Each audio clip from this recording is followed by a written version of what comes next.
এবার বলো আমাকে কি করতে হবে, বললে এই মহিলাকে আমি একেবারে শেষ করে দিই। একজনকে শেষ করতে তোমায় হবে ঠিকই, কিন্তু সে ওই মহিলা নয়, তার ছেলে ভোলা। সে কি, ছেলেকে শেষ করতে হবে? তো তুমি আমায় তার মাকে বন্দি করতে বললে কেন? আরে বাবা, বড় মাছ ধরার আগে ছোট মাছদের চারা হিসাবে ব্যবহার করতে হয়, সেটা তুমি জানো না? এই মহিলা হলো আমার সেই ছোট মাছ। ও এখানে বন্দি আছে জানলে ওর ছেলে নিজে থেকে সুরসুর করে তোমার কাছে চলে আসবে তোমার ওই ডেরায়।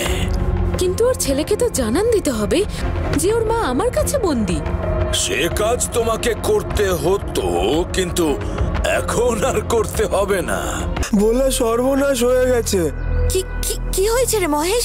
তুই এতক্ষণ কোথায় ছিলি? হ্যাঁ রে, মা কোথায় গেছে তুই কিছু জানিস? হ্যাঁ জানি তো, আমি যা যা দেখেছি সব বলছি তোমায় এক্ষুনি। তার আগে বলো কি সর্বনাশ হয়েছে? আমাদের মাকে মনে হয় কেউ সম্মোহন করে অপহরণ করে বন্দি করে রেখেছে। এসব কি বলছিস তুই? আমি ঠিক বলছি। মাকে আমি কাল প্রায় শেষ রাতে একা বাড়ি থেকে বেরিয়ে যেতে দেখলাম। আমিও মায়ের পিছু নিলাম। মাকে অনেক ডাকলাম রাস্তায়, কিন্তু মা অদ্ভুতভাবে আমার ডাক শুনতেই পেলেন না। আমি তারপর মায়ের পিছু পিছু গেছিলাম।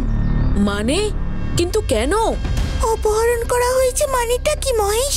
কে আবার কাকিকে অপহরণ করলো? জঙ্গলের ভেতর কালো গুহা রানী রোমানি। মাকে তো আমি কাল রাতে ওই কালো গুহায় ঢুকতে দেখলাম। আমিও মায়ের পিছন পিছন গেছিলাম। কালো গুহার সামনে পৌঁছলাম। তারপর কি মহেশ? তারপর ওই গুহার ভিতরে এক অদৃশ্য দেওয়ালের ঘেরাটোপে আমি এমন ভাবে আটকে পড়ে গেলাম যে আমি অনেক চেষ্টা করেও আর মায়ের পেছনে যেতে পারলাম না। সাবাস ভোলা, আগামীকাল সকাল ৯টায় সান বাংলায়।